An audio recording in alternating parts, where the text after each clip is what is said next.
Have you or someone you know experienced unexplained health issues potentially linked to electronic warfare?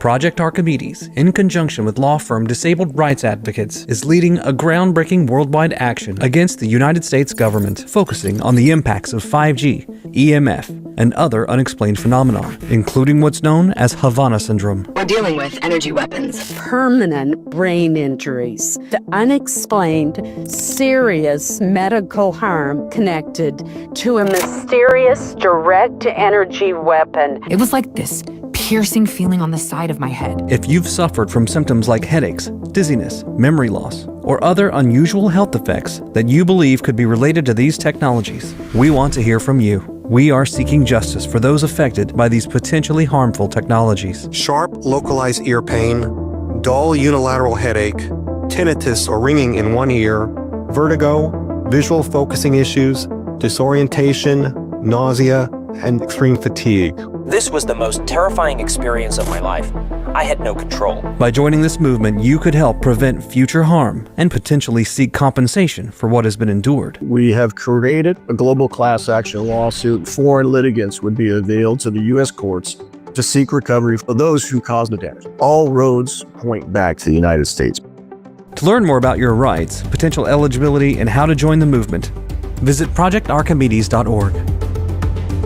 So we're going to sue in the United States with people from all over the planet who qualify to be a plaintiff simply on the basis that they spend an hour or more a day within 100 meters of a 5G transmitter. Project Archimedes and attorney Todd Callender are committed to fighting for those who have been impacted.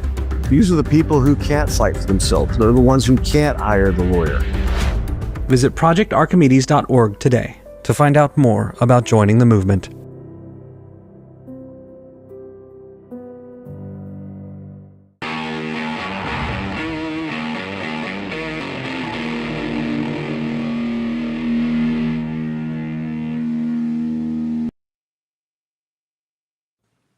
Hello, Vax Choice Clout Hub and the Liberty Club community. I hope you're all having a wonderful day today. I'm very excited about today's guest, so my day is starting out pretty good. How are you doing today, Todd? Yeah, well, I'm surrounded by beauty. I've got these, three pretty ladies, yourself and two coming on. I'm excited about the subject matter as well. And watching that intro with Project Archimedes, it's interesting that somehow I forgot to mention, but when it says if you live within 100 meters of a 5G transmitter, those Wi-Fi routers in our houses are 5G transmitters. I need to do a better job of that. Anyway, I'm really excited about today. We'll get to it. This has nothing to do with 5G precisely. The monologue does, because we're not out of the woods yet. But this is going to be cool. It's going to be inspiring. Dr. Shannon Kroner is here to talk to us today about her books. She is infecting young people's minds with really good messaging, and I'm just so excited to have her on. So this is going to be awesome. Yes, my son was gifted her book, I'm Unvaccinated and That's Okay, at his first birthday, and I got to read it in front of my whole pro-vax family, so I was super excited about that. It's well written and educating at the same time. So yeah, super excited to hear some of her wisdom today, but not after your brilliant monologue, of course, that we start with. So brilliant or not, we'll find out. But it's also National Children's Book Week. There couldn't be a better time to talk about this. So we'll get into it in a minute. In the meantime, I got some, more news. I'm not going to call it good or bad. It just is. So we'll get to that and then bring in the good Dr. Kroner and our guest host, X, the mysterious Miss X. It'll be really fun. Yes, please, if you're watching, like, share, comment. This is live, so if you have any questions for Todd or Dr. Shannon, please comment them below, and we'll get to them at the end. I'll be in the background enjoying the show, Todd. Awesome. Thank you, Melissa, to you, the rest of the Vax Choice Liberty Club team. Oh, my Lord, that's a mouthful, but it's a lot of people, folks, and I have to thank you. Those of you who are watching and sharing and commenting and reacting, that means the world to us to have that engagement. And last Friday, you all did a spectacular job of that. It's really helpful. Otherwise, people don't think we exist, right? They just think this is a big vacuum. Your voice counts. Everything you do counts. You can be the one, like Melissa was the one. Dr. Kroner, who we're going to meet here in a little bit, is one of those the ones. And the cumulative effect of that cannot be understated. We are here because of it and by the grace of God. So let's divine what that looks like, and then stand up. You already have the courage and you already have the message. So it's just a function of doing it. When I say we're not out of the woods yet, I truly mean that. And I think you know it. I've been talking for the last week or so about transhumanism in particular, because the sad part is it's already here. The question is, what are we going to do about it? I'm not sure. In a few minutes, you're going to see that now these programmers, gangsters, I don't know what to call them, have figured out a program to install a soul, if you can imagine that, into AI. And there it is. And this is so concerning to me. This is the actual program that somebody could actually click. They could use this code and click. And the next thing you know, this AI is running around somehow with a soul. I don't know. Perhaps a personality is the better way to put it. But I'm deeply concerned about it, so much so that I didn't want to put it into the show notes because I don't want it getting around. Our researchers, of course, dug all this stuff up. God love them. And it's just important, I think, for us to know that that's the case. So please, please have this conversation with your friends and family. It's really important, because the further we go down this road, the further we understand that we, as God's creations, humans, are unnecessary on this planet for the owner's use. Right? If people got the shots, the hardware installation is already done. Doesn't mean that it's complete. So they're trying anything and everything they can to get these shots into you. The hydrogel can be found in a variety of shots. It's not just the COVID shots. Marburg, everything else that they're coming up with. Oh, dear Lord, save our souls. So as I've mentioned, Machine Man is already here. Take a look at where the Chinese are with this one. Oh, dear Lord. They've already put a brain into a robot. Brain-on-chip technology called Meta-BOC. Researchers say that their tiny lab-grown brain could learn tasks faster than current AI models. They say it uses much less energy than AI, which needs a lot of power and data to learn. These brain cells also show more, quote, intuition and creativity than AI, learning with fewer examples. Could this be because some aspect of the human spirit is locked in these brain cells? And is there any moral issue with using human brain cells and possibly the human soul to power robots to perform slave-like behavior? What is my purpose? You pass butter. Oh my god. Yeah. So you could supplant, for example, sadly, a fully vaxxed 7 times boosted person into that very same video, and it becomes the same thing. We've wondered collectively how it is that people can't discern. How is it that they can't see what it is that we're seeing? Why can they not recognize the harm, the threat, as they're on their way to go get another booster, or otherwise known as another hardware installation? Because that's what it is. Nanobots in there are fully autonomous, they're programmable, and they move around, and they actually join up, link up, create antennas and all kinds of other things, including infecting people's brains and how they think. It's all the way down to the distributed ledger. You would have heard me talk about that before. FTX was a crypto trading platform here in the Bahamas, and it was designed for a system of ledgers. See if you can pull that up, Melissa. It shows you, this is in PubMed if memory serves, but this is scientifically reviewed papers. There it is, how to use people's cellular composition for a system of debits and credits based on your SynBio activities. If your heart beats, you go for a run, you play video games, you're producing credits and debits, the debits being, for example, that you breathe air, or that you ate steak instead of crickets. All of that is measured in such finite detail through the distributed ledger that's otherwise known as blockchain. And then they're commercializing it, and that's exactly what was happening with FTX. But if you can imagine, they built a whole city for these machine man, whatever you want to call it. The robot we just saw, whether it's a robot or whether it's somebody's noggin. In China, they actually already built a city. Nvidia, who we've talked about before, one of the leaders in this SynBio chipping business, is there. as is Yuawei, and they allege that Yuawei is actually a little bit in advance of where they are. But if you can imagine, this is what a 15-minute city is supposed to look like, right? Semi-autonomous synbio creatures and robots roaming around, doing whatever it is they do, while they have computational power being harnessed by the 5G network. And it's sadly all connected through low energy Bluetooth, amongst other things. It's already here. My friend Sarah Westall, you can find her on Cloud Hub, by the way. She's such a sweetheart. Did an interview about this. The World Report on Transhumanism, Bluetooth Payments, Intra-Body Nano-Network, with her guest, Kent Lewis. There's a few minutes worth listening to here. And then do me a favor. Afterwards, go listen to the whole interview. It's about an hour long, but it's really informative for you to have a better idea exactly how this works, because they detail it.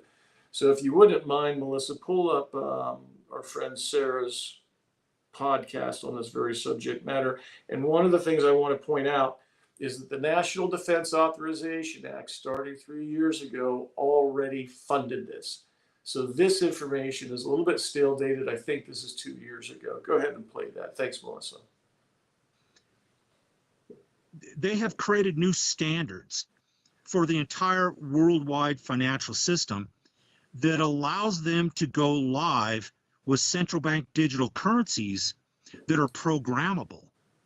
And if that's not bad enough, what I'm covering in part 2 is the intra-body nano-network and transhuman Bluetooth payments.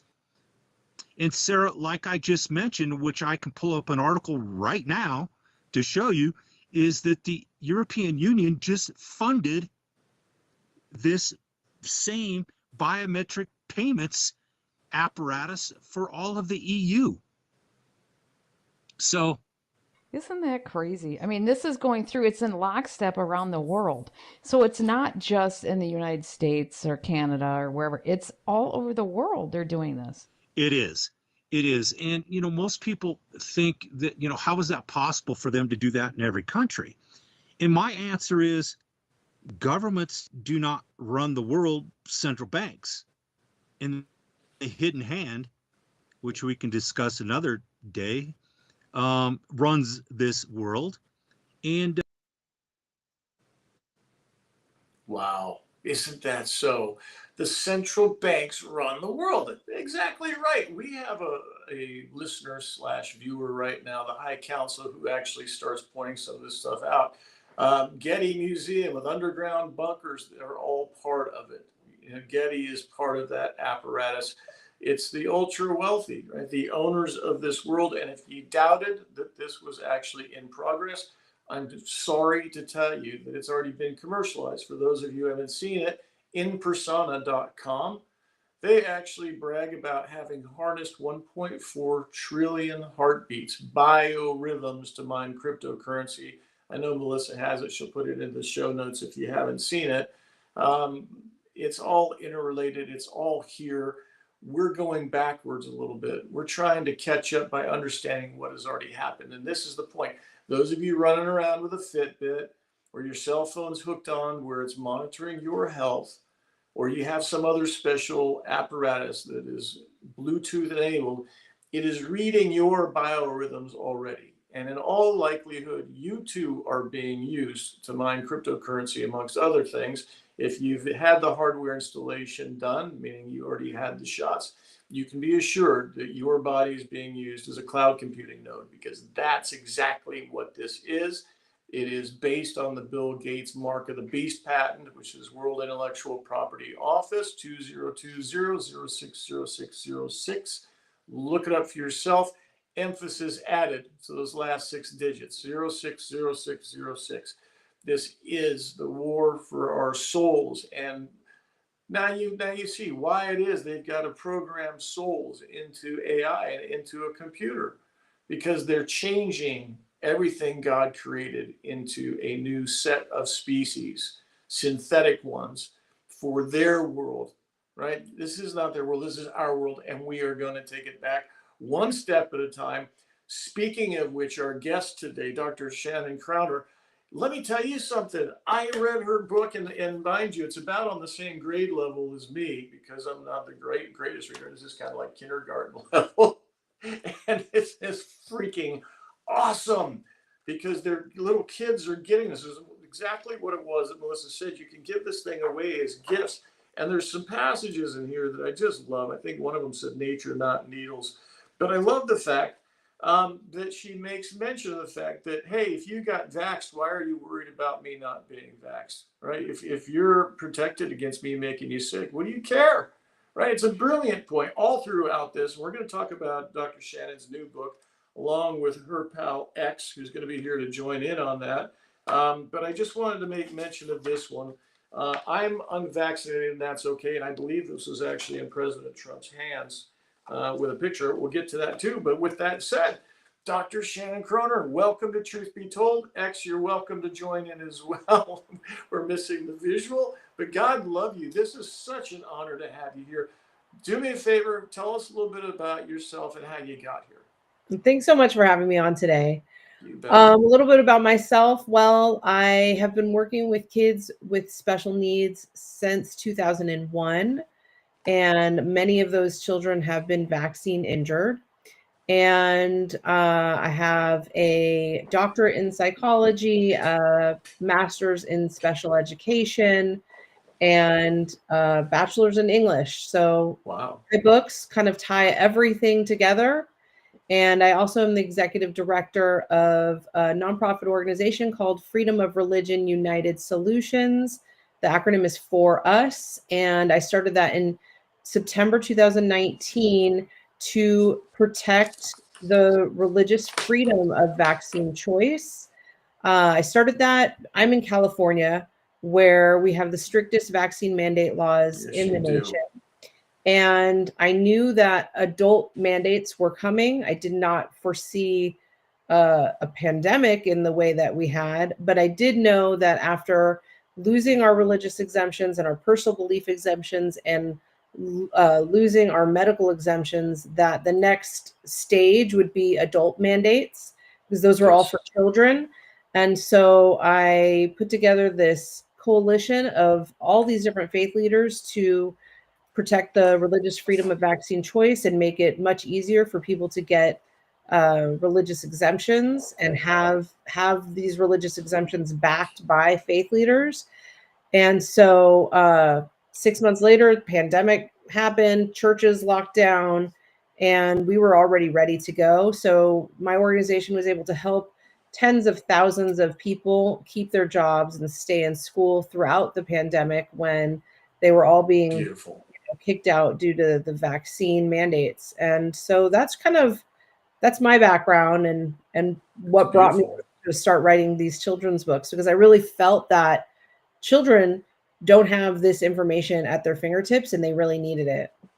Boy, is that true. And I just love the fact that you're getting into their brains at such an early age. And it's a nice counterbalance to, I don't know how to say it differently, the pornography that's been put into children's schools, where you literally got transvestites reading to little kids. You know, they're impressionable. They see some dude dressed like a lady reading to them.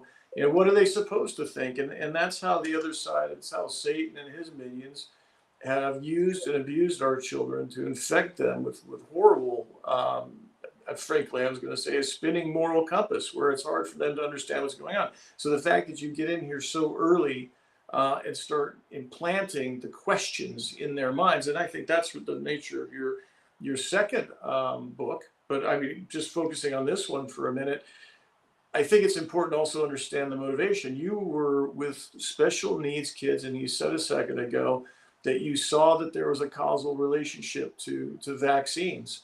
What was that one experience, that one kid that made you go, aha, there's a connection here and I've got to do something about it? There were so many of those children. I started out working with kids with special needs in my early 20s. I was not a parent yet.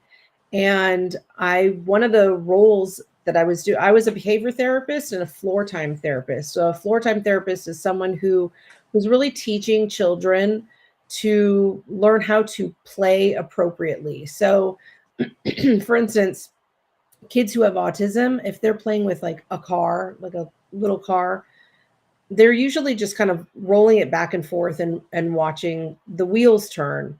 Whereas my role as a floor time therapist was to teach them that a car can drive from point A to point B, go over the hill, under the tunnel, things like that. And so that's what I was doing with these kids. And part of the role that I had was to do an intake with the family and really kind of sit down with the parents and ask all the questions. Did you have a normal pregnancy?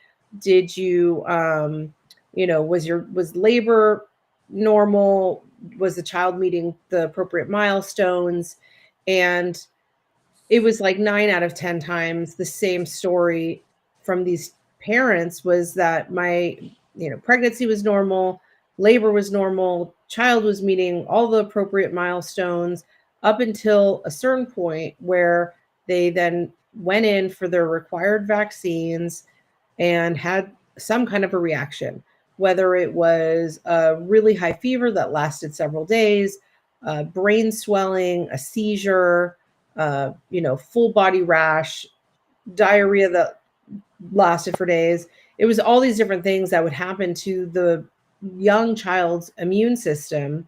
And I would hear, something happened to my child after their vaccines, and it was like a light went out behind their eyes. And I heard that story so many times that they lost vocabulary, they lost even the ability to speak, lost eye contact, all these different things.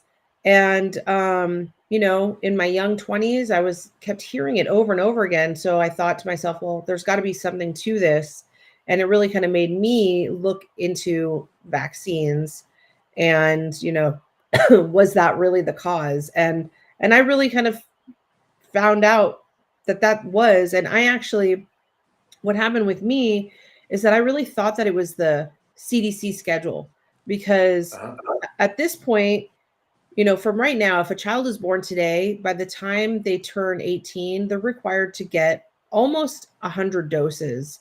It's 17 different shots, and it's almost 100 doses of them. And so I really thought at that time, it was more of the required vaccine schedule. I didn't realize that just one vaccine and the toxins that were in each individual vaccine could cause a problem. So when I was pregnant in 2009, I was kind of like strong-armed just to get the flu shot. And I didn't want to, because I had the knowledge of what was going on with vaccines, but my doctor had told me that the preservative-free flu shot was safer. So I decided to get that. And that just caused a whole string of issues for me while I was pregnant. I almost lost my baby at 12 weeks. And that really kind of woke me up to that even just one vaccine could really cause an issue. And that was a preservative-free one. Yeah, so. I actually tried to do that for my daughter as well. I asked the docs, get me the one that has the least amount of anything, and she has to have it. And that was a huge mistake as well. So I'm right there with you. In fact, in your book, you make mention, I think it's 75% or so of the kids that get these shots end up with encephalitis, swelling on the brain. How can that not affect them? And like you said, you got it from one shot. Here we got 17 or 100 doses. The odds are very high that this is going to have a negative impact. From my perspective, there's no other way to look at this than an intentional cause of harm, because you're a clinical psychologist. You have the training to connect these dots and to arrive at these conclusions. My understanding is you've even talked to Bobby Kennedy about this, so it seems the administration is aware of this. And I was shocked to hear him, it was a week or two ago, say it's like 1 in 12 kids in California, 1 in 12 boys. So, I mean, and it can only be environmental, right? And you said it yourself, California has the most robust requirement. I know that because I've been involved in litigation there, where effectively medical exemptions, which is what we were specializing helping people escape the shots. Now they penalize the doctor. If you write 5 vaccine exemptions in California, they open a case against the doctor to effectively take their medical license away. So that it shows you the level of malintent that they go to poison everybody. So it leads into the rest, to the next book that you're doing, because you're installing in this one the critical thinking concept. And this one, I gather, the unvaccinated, I'm unvaccinated, that's okay. Let's name that one, is kind of kindergarten age and up. But the next one, let's be critical thinkers. Walk us through that one, if you wouldn't mind. And what age group and how are we supposed to get this to our kids? What's the target audience? So this one is a little bit higher of an education. I would say 8 years old through like middle school. So maybe 8 to 14. And, you know, what this book does is it follows the story of the main character is Darlene Data. She wants to become an investigative journalist when she grows up. And so she starts her investigative journey with the pandemic and everything that children and adults went through during the pandemic. She teaches critical thinking skills to children. So first off, the book starts off, it's kind of almost like in 2 parts. So the book starts off, you know, this is what critical thinking is. These are the questions you need to ask. This is what propaganda is. There are several pages teaching children how to recognize propaganda. Beautiful. Because I don't think that children even know that they're being. I don't think anybody does. With propaganda. Well, yeah, parents. Share the secret, doctor. How do we recognize propaganda? We all need to know this. Well, I mean, it's a lot with the advertising, you know, and fear mongering, advertising, guilt. That, you know, that's what we saw throughout the pandemic was, you know, you're a bad person if you don't get vaccinated, or guilt. You're going to kill your grandma type of stuff. And and we heard that over and over and over again. And not only that, but all the incentives that they gave, like if you get vaccinated, you can have a donut or you get a gift card or whatever it may be. And so, so my book actually like goes through all those different things to point out what propaganda is in a very childlike. Some of the pages and the illustrations are kind of funny. Like for instance, there's like one character, like a drawing of a character who's eating a donut and showing her vaccine card type of a thing.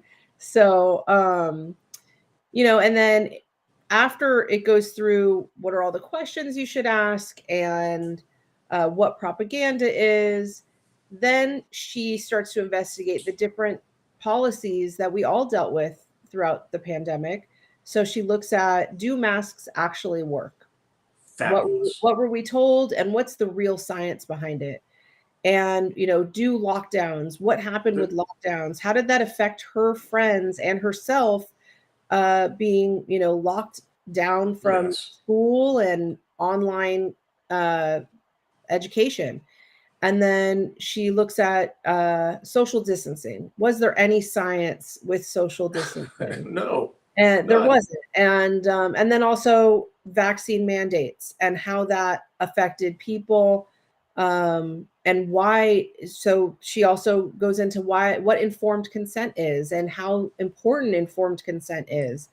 And she interviews some very recognizable characters that those who are already in the kind of health freedom community will likely recognize when they go through the books, when they go through the pages. And so, yeah, I mean, and that's really kind of what that book is about. And it's a really cute story. It's available now for pre-order on Amazon and Barnes and Noble. And I'm really excited about it. I think it's going to be I'm excited about it. So it's critically important. And I would say to people, by the way, you've got citation throughout this, right? This the best part about books like this and authors like you is when you back it up with resources, with receipts, as my friend Maria Z says. So you can look it up for yourself. Everybody's got, you know, one of these stupid libraries in their pocket, it's all right there. It's not speculation. Everything you're saying is well researched. And I find it fascinating that a lot of people just can't be bothered to go and look at it for themselves, because when you do, it's kind of stunning. It's kind of like, oh crap, this is from 1990. They've known from that long as to, how this stuff works, and it shows you just the intentionality behind this, which I imagine is very frustrating to you as a clinical psychologist. I imagine this was the best way you knew how to get word out. Do I have that right? Yeah, I think it's, it makes it more gentle, I guess. It's a gentle approach and a very easy, both books are very Yeah, easy they reads. are. I've put a extensive glossary in the back of both of them. So for instance, with I'm unvaccinated and that's okay. I talk about what is autism, what is aluminum, what is formaldehyde. And in the new book, Let's Be Critical Thinkers, what is informed consent, what is Right. propaganda, and all that stuff is really kind of spelled out for Brilliant. both parent and child in the back. And I list in both books all the resources that I've used, all the science, Fabulous. so that people can, if anybody comes back and says like, oh, that's not true, it's right there. It's right there. Here's the link for it. Here's your freaking mobile library. Look it up. Yeah. It drives me crazy. And one of the things that I did with Let's Be Critical Thinkers that's different from the first book is I've actually included several activities in the back of the book for fabulous. children. I was going to ask you about this. Hang on. So tie this in for me, please, with homeschooling, because a lot of people in this audience are homeschooling parents. So tie that I myself am a together, homeschooling parent. Fabulous. Yeah. Well, it gives kids activities. So one of them is just like a really fun little like map, like a maze. So I have Darlene avoid the propaganda and, go through the whole maze. And then I've included a mind map for kids to do their own research on whatever it is that they want to discover. So if they themselves have a question about whether it's pandemic related or anything else, I've given them a really good guide to, here's the question, what do I need to do next? And what do I have to do following that? And, what are my opinions? What are other people's opinions? And, tie it all up in the end. And then I also have like a cute coloring page from within the book. I had my artist take a page. There's a page in Let's Be Critical Thinkers that is like a city scene with all the different kind of propaganda that people would kind of go through. And that was left. I had my artist give me another copy of it without color so that kids can color it and circle the propaganda themselves. And then there's another book on, I have a lot of, this is fun. Circle the propaganda. I want that. Exactly. Exactly. And then there's another page. So one of the things about this book is that there's a lot of characters with speech bubbles. So I'm quoting actual people like from real life. So like I said earlier, is that you'll recognize some of the characters that are in the book and quotes that they've said or that they've provided for me for this book. And so in the back of the book, I leave a space for kids to kind of use their own imagination and fill in their own speech bubbles. And it's just a really fun book. It's really cute, easy to read, and I'm really excited. Yeah, and interactive, that's the best part. And what it was Melissa said early on, I think is really important. I know a little bit about Melissa's story because we've been working together for a long time, and she was actually a whistleblower client of my law firm. So I have an idea about her family, and she talks about one of her friends giving that to her as a baby shower gift. And reading it in front of the bigger family is a brilliant idea because we can actually make this infectious. And that's what you're doing here is you're sparking people's brains to think critically, even though you're telling them that in the title. But even in the first one, and I love the fact that you've got humor. When you said that, I confess to you, I was thinking about something back from my childhood, which was long ago. And I remember some kid found in the dictionary the term fart, believe it or not. And every little kid went and looked it up because it was funny. It was a minor explosion between your legs, if you can imagine. And Right. whoever came up with that definition was freaking brilliant, because I can guarantee you, like an infection, like the flu, it went through the school and everybody was looking at it.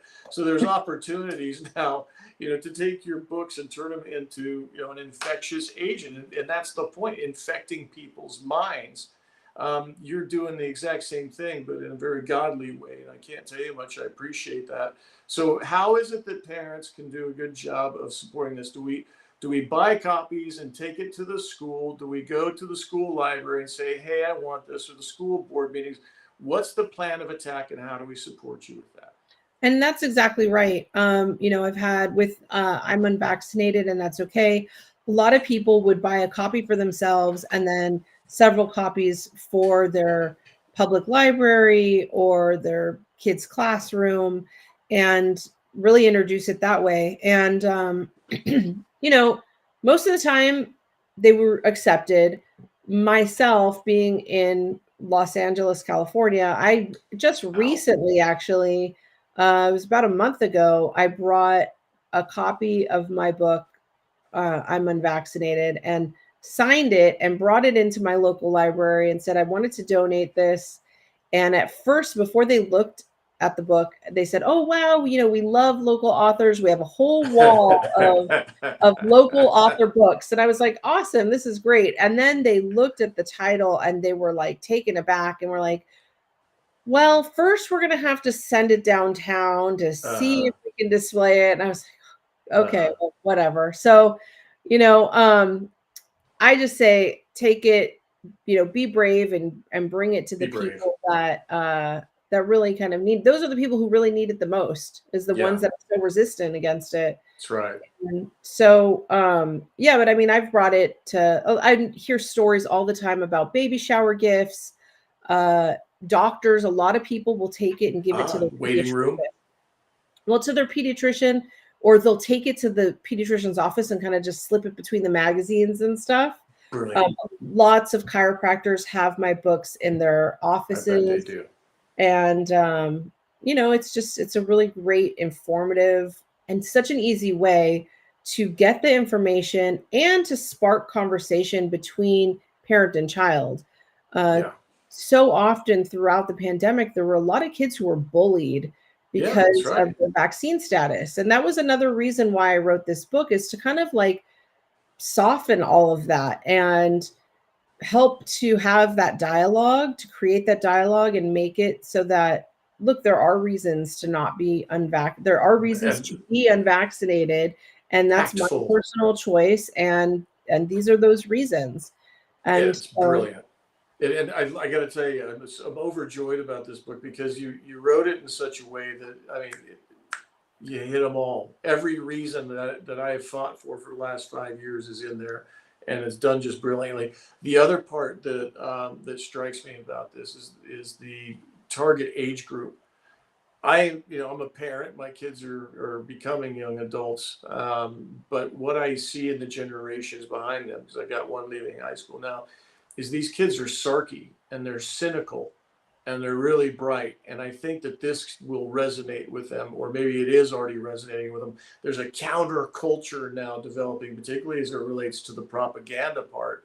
So I'm really excited, enthusiastic about the critically thinking part, because these are the kids that are going to carry the day, right? They are critical thinkers. They're not buying the BS. And I'm so proud of them. And I just want to do anything I can to support that.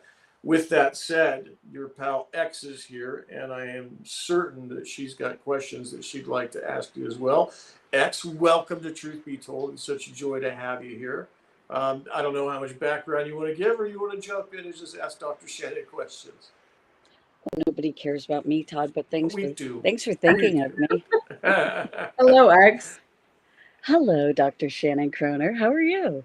I'm great. Great. Thanks for having me. A couple of quick questions. I always love talking about the story behind the story, because that's where God really shows himself. But people have a tendency only to look at the front part and not necessarily at the back part. And I really believe, in your story especially, that God has chosen you for a time and place such as this to utilize you with the gifts and talents that He's given you to bring this to the world.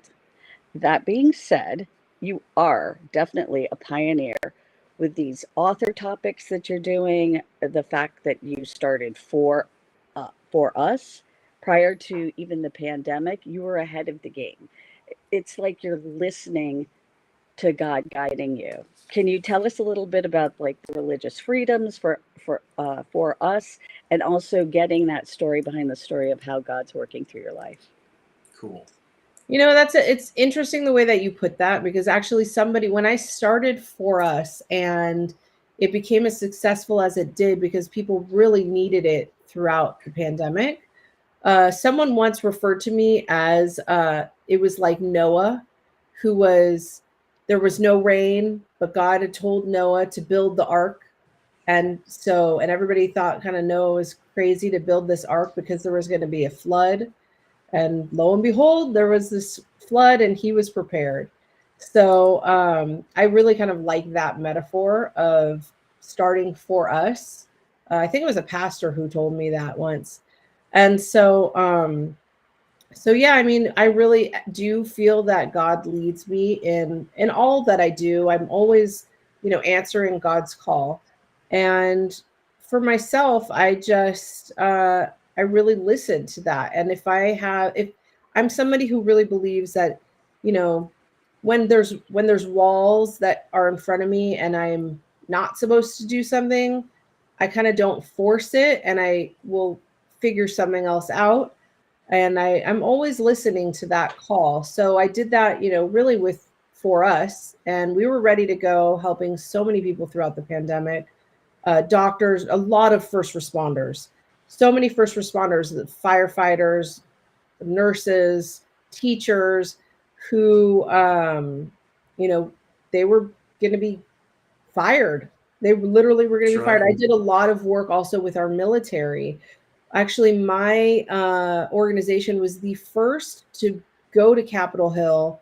I put together a group of really like high-ranking military officers, and we went to Capitol Hill. We met with several. It was like something like 17 or 18 members of Congress to talk about what the mandates were doing and destroying our military, and what the That's right. result of that was going to be by weakening our military of some of our greatest, so there's that. And then in terms of these books, they really are just something that was kind of put on my heart, and through my own experience with, really what my own children have seen, what I've worked, kids that I've worked with. One of the things that I got with I'm Unvaccinated is a lot of parents would write to me and say, you've just told my own story, because the story in I'm Unvaccinated, that's okay, is that the parents follow the instructions of the doctor, they get their child vaccinated, and unfortunately there's a vaccine injury, and I explain very clearly in a non-aggressive way how vaccines could potentially cause autism, that about the parents followed the doctor's suggestions for getting vaccinated. The child then had a reaction, which then developed into encephalitis. I explained what encephalitis is, and then how the child started, had symptoms of autism, and why, because of that experience that the parents had, why they chose not to vaccinate their second child. And so the whole story is really kind of told from the point of view of the second child and why he's not vaccinated. And I have received so many emails and stories and parents coming up to me at book signings saying, like, you told our story. That is my story. So, thank you for that. And so really, I mean, I kind of follow my heart and I definitely am a big believer that God has put all of this on me to do, and I've answered his call. That's beautiful and true. I call it God whispers, and I do the Yes. exact same thing. You hear something, it's just a whisper, but it guides what it is you're doing. It's a beautiful thing. Yeah, And he definitely. uses those people. He uses those people that say yes. So every time you do something that he asks you to do, he keeps coming back more and more blessings are poured upon you on top of it. Exactly Yeah, my I agree. experience. Well, and it is a blessing, by the way, because as I mentioned before, this is infectious, right? And that's the cool part, is that this is founded in God's principles, right? This is about the truth, and there is nothing stronger. There's no greater weapon than the truth. That's exactly true. And actually, I with Let's Be Critical Thinkers, it's right there on the first page. Right. I talk about the truth. So Dr. Kroner, I don't want to run out of time, but I do have other questions that I want to ask. You've saved the exemptions that you were able to get for the religious exemptions during the lockdown and whatnot were in the thousands. I know that. Thank you so much and congratulations. Keeping in line with that same religious freedoms, could you tell us a little bit about what's happening now at the Supreme Court and the case that's taking place there? yeah, so there's actually a case in Maryland where they want to remove the option for children at the elementary level to opt out of being subjected to LGBTQ books in the classroom. So they've introduced, I believe it's 9 children's books in elementary school that talk about gay marriage, pronouns. I was actually just like looking at one of them this morning, and it was called I think it's called The Prince and the Knight, and it's about how a prince falls in love with a knight, or a knight falls in love with a prince, and these are the books that they have introduced a few years ago into elementary school classrooms. And what happened is that there were these parents that were their religious beliefs did not align with the LGBTQ narrative, and they wanted to take their children out of the class when those uh, books were being read. And at first they were allowed to, but then the school district had said that it was causing too much confusion and chaos, and that they were no longer allowed to opt out of the classroom during this time. Yeah. And so I can tell you, as a parent, if there's something, I would never force my book. Prison. I know, I would never force my books on anyone, right? My books are meant to be read if you want to know the information. And so to imagine that these LGBTQ books were actually forced upon these elementary school children, and the parents were not allowed to opt out and not allowed to remove their children from the classroom when it went against their, personal held religious beliefs, it really was it's a religious violation. It's a violation of our First Amendment. And so these parents, they took it to the Supreme Court, and right now all of the arguments have been heard, and there should be a conclusion coming this summer. But really, that's what this case is about removing the option to opt out, and the parents want that option brought back.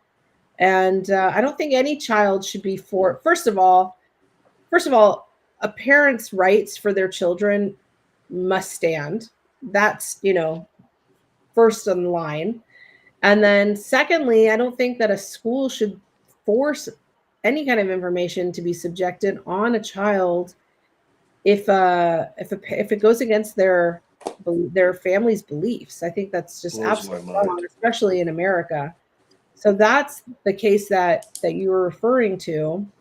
And I hope that it wins in the family's favor, because as a parent myself, I would never want my children to be forced to listen to something that we truly didn't believe. And I mean, that's the real inclusion there, is to include all faiths, and really kind of like, if they're really talking about inclusion and they want to,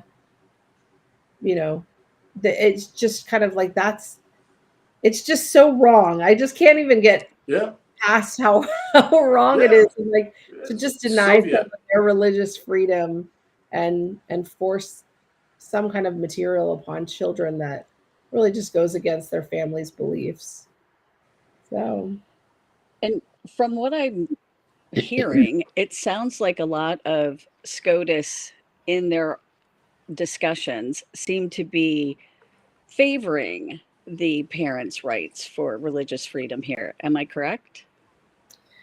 yes, so they have listened to the parents' views, and they are kind of leaning towards that a parent should be able to opt out of the classroom during while these books are being read. But we don't know the ruling yet, and so we'll see that this summer, and I hope that it goes in the family's favor. Dr. Kroner, because I'm so proud of you and your work that you're doing, and I really want to accentuate that to Todd's audience. Besides being the founder and executive director of For Us, could you tell us a little bit more about your background and all the different degrees that you have? It's incredible.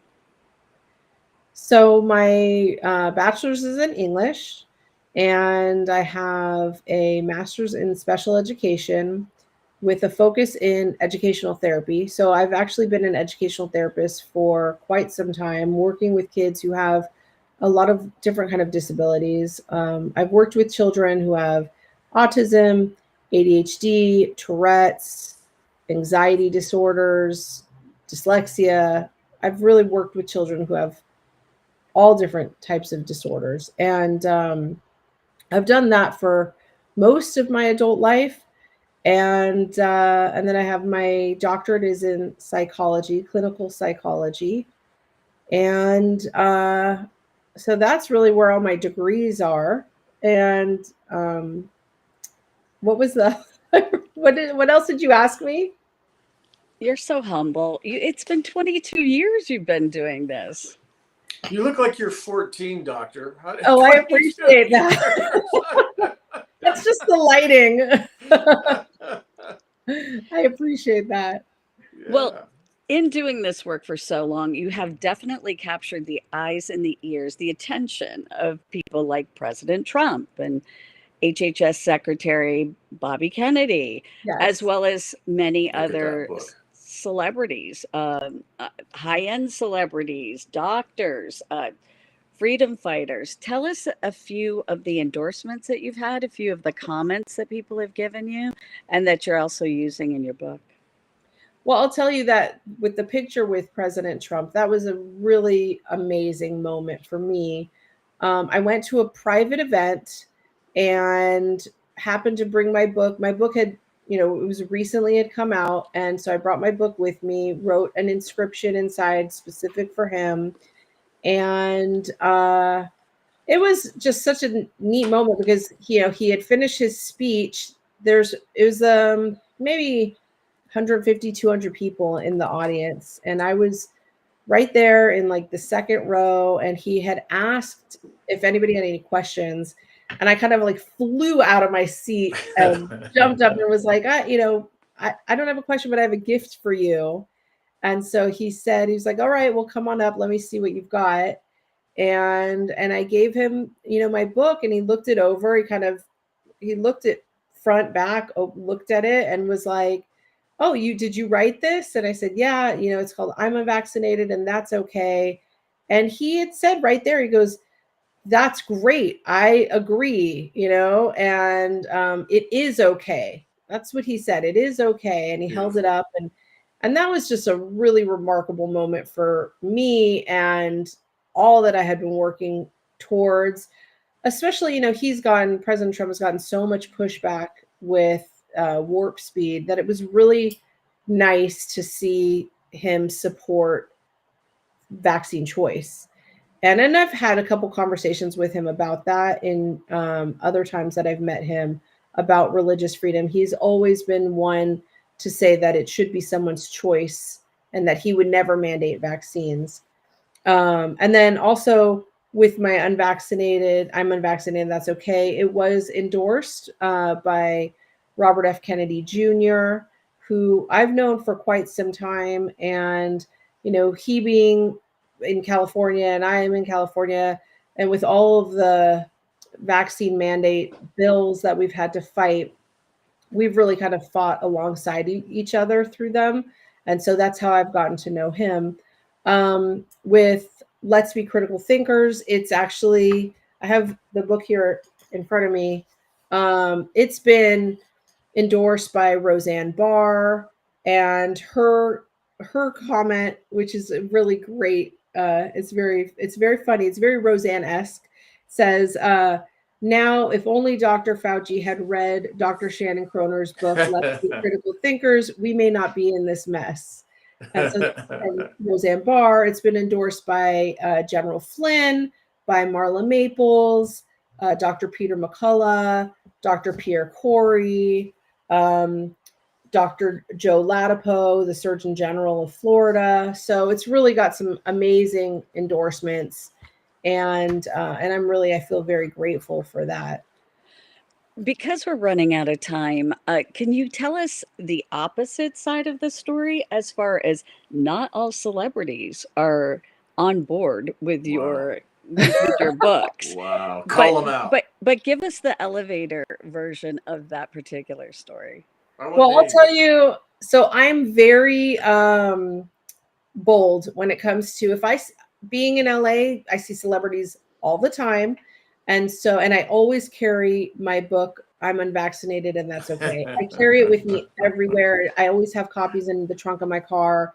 And awesome. So I was out recently, and I've given my book to a number of celebrities just in passing, Howie Mandel, and there's so many, but just recently, about a month ago, I ran into Penn from Penn and Teller. And the guy that talks. Yes. Okay. And he is has always made his, views on vaccines known, that he is very pro-vax. He's always been very outspoken about being pro-vax. And I happened to have a book in my purse at the time when he was sitting outside of a restaurant that I was in. And I said, I gotta take this opportunity to approach him and just sign this book and give it to him, which I did. And so I went up to him, I said, hi, I know your Penn. And I said to him, like, do you still hold the same opinion that you had previously about vaccines? And his response to me was just like, oh boy, he knew this was going in a direction he didn't want to go in.